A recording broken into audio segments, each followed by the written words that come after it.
I'm from Rocky Mount, Virginia, but I enjoy being here tonight to hear Mike Wiley give his rendition of the Emmett Till trial.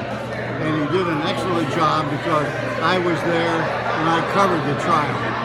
And his rendition was just perfect. And it was the most interesting story, the interesting trial, I think, that I've ever covered. It had so many ins and outs, but if you didn't know the culture of Mississippi and that part of the Mid-South, you would find it very difficult. But God was very good to me, and I moved down there from the north. But for me to understand, especially how the white man felt about the black man and how the black man had been so underpinned for centuries. And so what the conflict was between the white people in Mississippi, Alabama, Georgia, and all that. So the Emmett Till trial is a perfect example of that prejudice, but it's a cultural thing. And that's what most people up north don't understand, that it's a cultural thing, that they have grown up with that.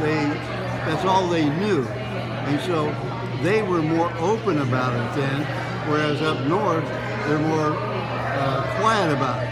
There's an old story that we used to talk about. In the South, the white man loved the black person, but hated the race. But in Chicago, you loved the race, but hated the individual. And that's the simplest thing that I can remember about that. In Mississippi, when I was there, they could have a black man, the police had picked up for something, probably nothing. And the police would say, okay, boy, go on away, we'll let you go. And he'll go down walking through the cotton field and they shoot him in the back and kill him. Now that was Mississippi justice, Southern justice, if you will. Now you mentioned that you also talked to those who killed Emmett Till. What was that experience like? Pardon? You mentioned talking to the murderers of Emmett Till. Well, I didn't talk to her very long. I was in the courtroom, and often it was so crowded that I sat right on the bottom step of the bench for the judge. And I knew that Mrs. Till was going to show up in the courtroom that day. And I asked the judge, I said, what are you going to do, Your Honor, when Mrs. Till walks in the door? And he said, well, what do you mean? I said, there are 100 journalists here, and they're all going to go for the door. He said, well, I'll tell you, if they do, I'm going to find them all in contempt of court and throw their butts in jail. I said, Your Honor, I don't want to go to jail. And I said, in the second place, the jail's not big enough to hold 100 of us.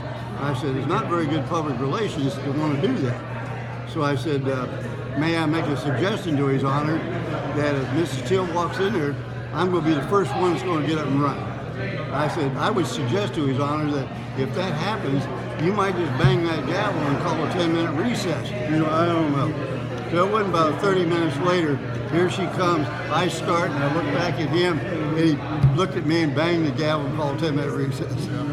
Now, you mentioned that you have covered some other defining moments, whether it was Martin Luther King Jr.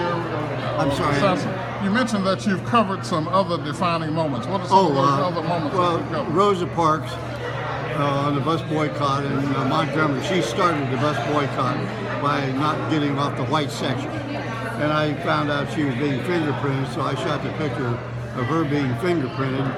And then the next day, Martin Luther King was released from jail, and he was coming down the steps and a bunch of people behind him cheering. And his wife reached up and kissed him on the cheek. As I said in there, one of the few pictures I've ever seen of him smiling. The rest of them were very somber. But I covered him in his very beginning at the Dexter Avenue Baptist Church, and I covered him. I was in Chicago at the time, and they knew I'd worked out of Memphis for 5 years. So New York sent me back down to Memphis that night to cover the assassination, after the assassination. So I covered him in the beginning and the end. All right. So tell us your name again, and if others want to find out more about you, how can they find out about you? My name is Gene, E as in Edward, Herrick, Herrick.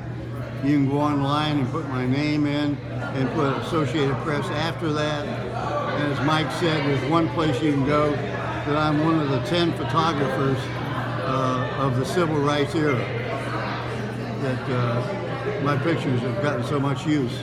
And then I went from there, you know, to the riots in Clinton, Tennessee, and I left Memphis right before the Little Rock integration thing.